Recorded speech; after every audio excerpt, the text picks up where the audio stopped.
je me répète. Vous pensez vraiment que c'est comme ça que vous allez obtenir ce marché? Bon, allez, ça va. Je peux vous le dire maintenant. L'offre de Sinex est plus élevée que la vôtre pour une prestation identique. C'est bon, on marchera avec vous dans ce coup-là. Mathilde, veuillez apporter les contrats, s'il vous plaît. Bien, monsieur. Les contrats. Mathilde, vous pouvez réserver une table pour 13h chez Georges? Très bien, monsieur. Excusez-moi, mais j'ai quelqu'un en ligne. Eh ben, dites-lui de rappeler après le déjeuner. C'est ce que j'ai fait, mais la personne est assez insistante et elle dit vouloir parler, je cite, au connard de cette réunion. Au connard de cette réunion? Oh, qu'est-ce que c'est que cette histoire? Oui. Il est certain que l'un de nous deux est en train de rêver de l'autre. Je venais de rompre avec une fille, une jeune aristocrate, à qui je donnais des leçons de piano. Nous sortions ensemble en cachette. Comment s'appelait-elle? Laure. Oui, oui, c'est ça. Laure du Valais. Timide, hein? Très bourgeoise. Bon, j'imagine que c'est ce qui m'attirait à l'époque. Tu as composé pour elle. Beaucoup. Jusqu'à ce que...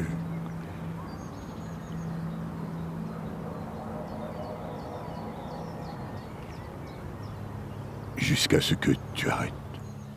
Au milieu des années 80, tu enchaînes des échecs, tu n'as plus d'inspiration.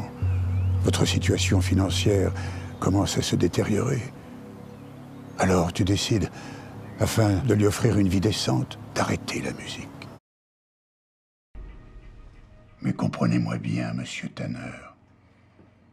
Vous en oublierez même jusqu'à mon existence et celle de cet endroit. Et votre nouveau choix sera pour vous le seul que vous n'ayez jamais fait. Bien évidemment, si vous tardez à briser le bulbe, celui-ci vous ramènera dans notre présent.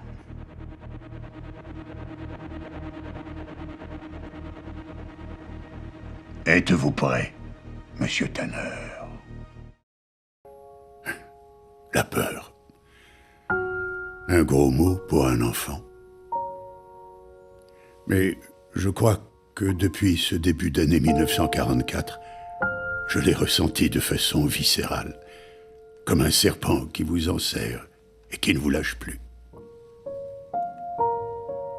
À bien y réfléchir, elle fait toujours partie de ma vie.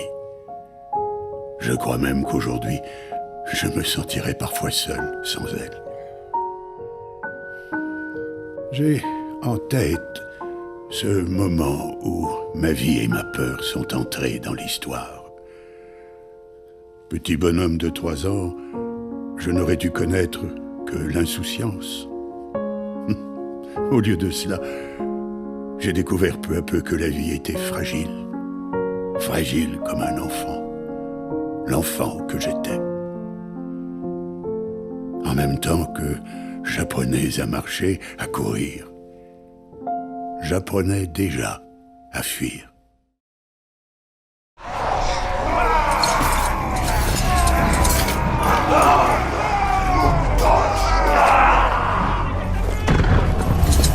Ils sont nombreux. On est mal. Occupe-toi du chef. Debout, mes frères, fils du bélier! Debout! Faites face et regardez les ignominies du fléau s'agiter devant vos yeux! Combattez! Combattez au nom de Tourkhal! Souriez à la mort! Battez-vous pour l'Empire! Pas de pitié!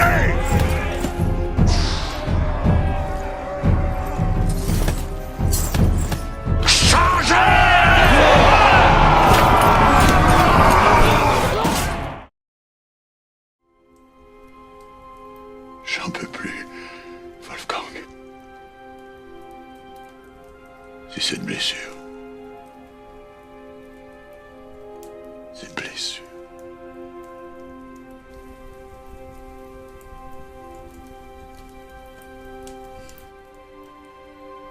Les champs de bataille. La clameur des combats. confiance et l'admiration des soldats. J'étais la lumière d'espoir pour tous nos frères qui, depuis des mois, depuis des années, vivaient des campagnes de guerres interminables. Des horreurs.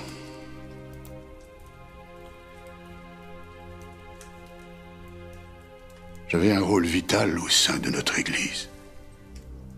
Quelqu'un de respecté, Wolfgang.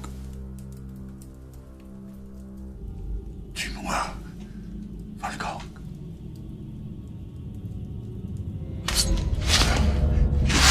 Réfléchis bien. Ne me tente pas à t'amener maintenant sur le bûcher. Oh non. Toi et moi, nous savons bien que tu en es incapable. Quelle déception!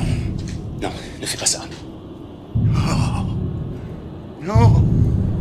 C'est toi qui vas le faire!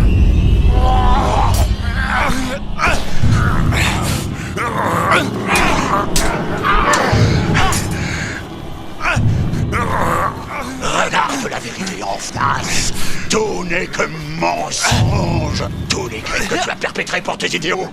Il n'est pas de Dieu bon et protecteur. Tu perds la tête, vieux fou! Ah oui. Eh bien, je vais te laisser une marque que tu ne pourras ignorer.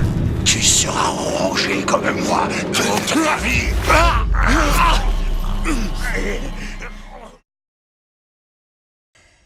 J'ai l'honneur de vous remettre officiellement Jules Maximilien Tremblard, les clés et le document du service des enquêtes parallèles auquel vous appartenez tous désormais. Le SEP est le bras armé naturel du réseau amanite, dont la tâche essentielle est l'élimination des agressions non conventionnelles. Vous disposez de moyens conséquents. Faites-en bon usage. Oh, comptez sur moi, monsieur. Non, Tremblard.